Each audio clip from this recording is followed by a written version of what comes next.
Hello there. In this video I want to talk about installing my fascia. As you can tell, I've got this end already on here, and what I did is I measured for the length, cut my miter on here, and then I scribed it to follow the contour of the shape of the sides of it. So now what I want to do is I want to put another fascia on the front of this. And again, I'm going to be coming up to the top edge, and then I'll be mitering this corner, and then I'll be cutting down the angles. My purpose for wanting to do this is threefold. If you want to know what that is, please keep watching.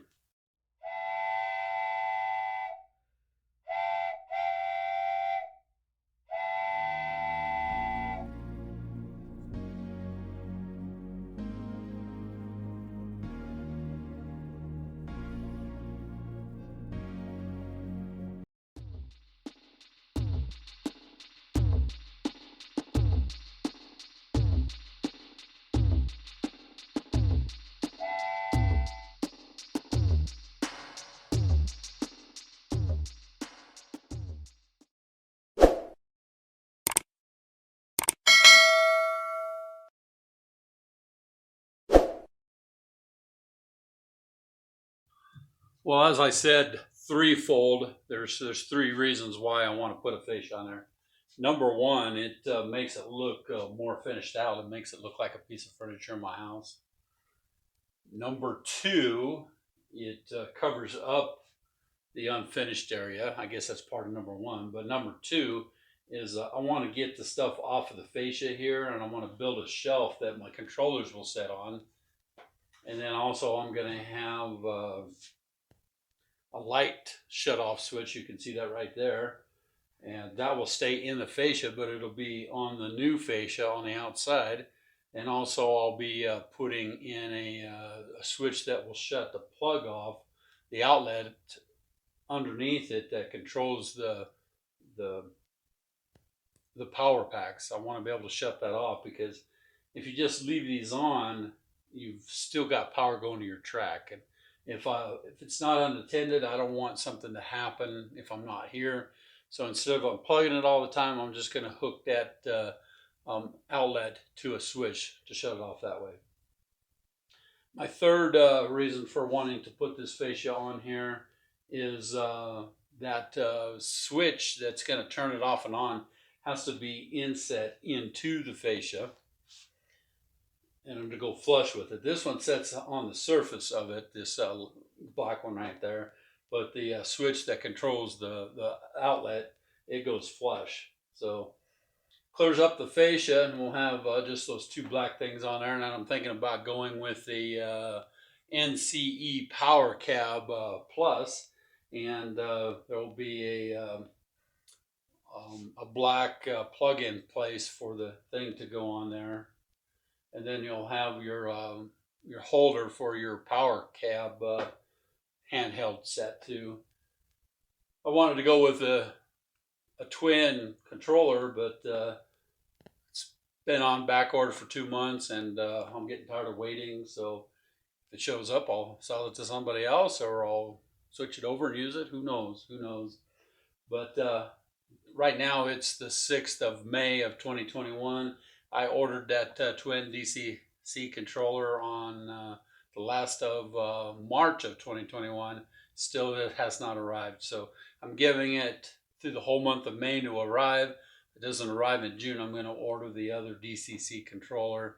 And then what I was reading about that on the DCC controller is the ports. I can wire them together with what they call a 6-prong wire plug-in, like your old rotary phones used to have on the extension cords. So I can plug those in, and I can make up a strip, and then I can go around and I can plug one of those in on the far side, as long as it's controlled over here by this system. And so I like that idea, so I'm going to be working on that. If I have to get 2 of those to work another controller, we'll just have to worry about that when I get to that point. So what I'm going to do is I'm going to take and cut this 45 out here. I can't cut that 45 all the way with my miter saw. I can only cut it part way because it's 7¼ inch. It's a 1x8. So I cut it, and then I use my handsaw. Then I'm going to sand it down and make sure it fits perfectly with that corner. So what I'm going to do is I'm going to take everything off of here so I can start getting ready to put that fascia board on there. So I won't show you how I'm cutting it, but I will show you how I'm installing it. So keep watching. I'll be back soon.